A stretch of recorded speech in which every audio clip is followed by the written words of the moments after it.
In the bustling heart of Seattle, Washington, where the Space Needle pierced the gray autumn sky, the city hummed with ambition and secrets.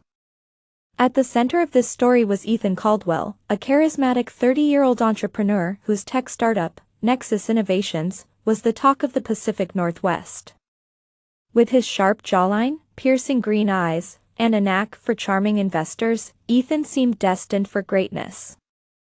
But beneath his polished exterior lay a man haunted by his past, a past that would unravel in a storm of betrayal and blood. The story began on a crisp October evening at the Grand Cascade Hotel, a luxurious venue overlooking Puget Sound. The hotel's ballroom was aglow with chandeliers, hosting a gala to celebrate Nexus Innovations' latest breakthrough, a revolutionary AI platform called Synapse. Ethan, dressed in a tailored navy suit, mingled with Seattle's elite, tech moguls, politicians, and socialites. Among them was his fiancée, Olivia Harper, a radiant 28-year-old lawyer with chestnut hair and a smile that could disarm anyone. Olivia, the daughter of Governor Richard Harper, was Ethan's anchor, her grace balancing his relentless drive. As the night wore on, Ethan's stepfather, Victor Grayson, a powerful real estate tycoon with a silver mane and a predatory grin, took the stage to toast Ethan's success. Victor had raised Ethan since he was 10, after Ethan's mother, Clara, married him. But their relationship was strained. Victor's controlling nature clashed with Ethan's fierce independence. To Ethan, Victor said, raising a glass, "The son I never had, but always shaped." The crowd applauded, but Ethan's smile was tight. He hadn't forgiven Victor for the years of cold discipline or the rumors that Victor had driven Clara to her death in a car accident a decade ago. Later, as guests danced, Ethan slipped away to meet Olivia on the hotel's rooftop terrace. The city sparkled below, but their moment was interrupted by a scream from the ballroom. Rushing back, Ethan found chaos. Victor lay sprawled on the marble floor, a dagger in his chest, blood pooling around him. The crowd parted, gasping, as police stormed in. Detective Sarah Martinez, a no-nonsense investigator with a reputation for cracking high-profile cases, zeroed in on Ethan. A witness claimed to have seen him arguing with Victor earlier, and the dagger bore Ethan's fingerprints, prints from a glass he'd handled during the gala, conveniently planted. Ethan was arrested, his world collapsing. Olivia, torn between love and doubt, vowed to defend him. But the evidence was damning. Ethan's public disputes with Victor over Nexus's direction, a motive tied to Victor's threat to cut Ethan out of his will, and security footage showing Ethan near the ballroom at the time of the murder. The trial was swift, the media ruthless. The Seattle Times dubbed him the tech prince turned killer. Ethan was convicted of first-degree murder and sentenced to life in Washington State Penitentiary.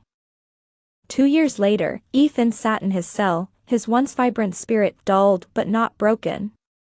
He'd spent every night replaying the gala, convinced the real killer was free. Olivia visited weekly, her faith in him unwavering, but her father, Governor Harper, had disowned her for standing by Ethan. Then, a chance came. During a prison transfer, a riot erupted.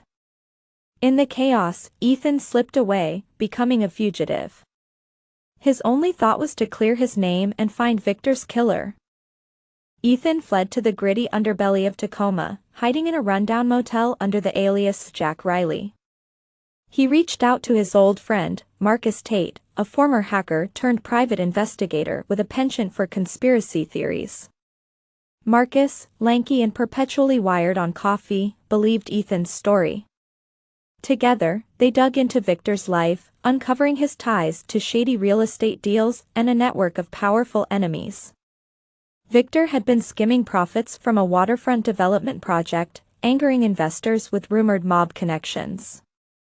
Ethan's investigation led him to Emily Chan, Victor's former assistant, now running a small bookstore in Pike Place Market. Emily, sharp-witted and guarded, admitted Victor had been paranoid in his final months, hinting at a shadow threatening him.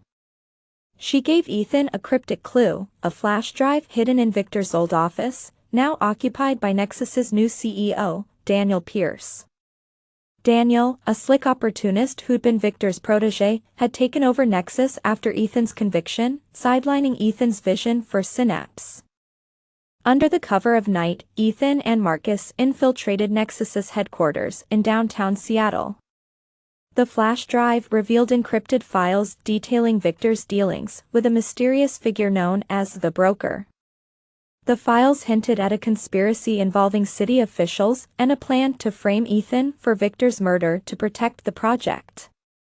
But as Ethan downloaded the data, alarms blared. Daniel's security team cornered them, and in a heart-pounding chase through the rain-slicked streets, Ethan escaped, but Marcus was caught. Desperate, Ethan turned to Olivia, meeting her in a secluded cabin in the Cascade Mountains.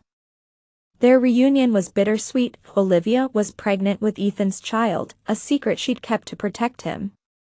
She urged him to turn himself in, but Ethan refused, convinced the Broker was the key. Olivia revealed she'd been investigating on her own, uncovering a link between Victor and a reclusive billionaire, Leonard Voss, whose tech empire rivaled Nexus. Voss had been at the gala, a silent observer in the shadows. Ethan tracked Voss to his mansion on Mercer Island, a fortress of glass and steel. Posing as a journalist, Ethan gained entry, only to find Voss expecting him. The billionaire, frail but cunning, admitted he'd clashed with Victor over the waterfront project, but denied involvement in the murder. Instead, he pointed Ethan toward Daniel Pierce, suggesting Daniel's ambition hid darker motives. Voss's words lingered, "Sometimes, the truth is closer than you think." Back in Seattle, Ethan learned Marcus had been released but was now missing. Fearing the worst, he confronted Daniel at a charity event in Belltown. Daniel, smug and untouchable, taunted Ethan, implying he knew more about Victor's death than he let on. Their argument turned violent, and Ethan barely escaped as police closed in. Hiding in an abandoned warehouse, Ethan decoded more of the flash drive, revealing payments from Victor to a private investigator named Rachel Holt. Rachel, a former cop turned PI, lived in a modest apartment in Capitol Hill.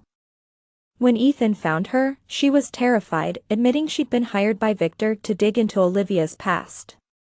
The revelation hit Ethan like a freight train. Victor had suspected Olivia of hiding something.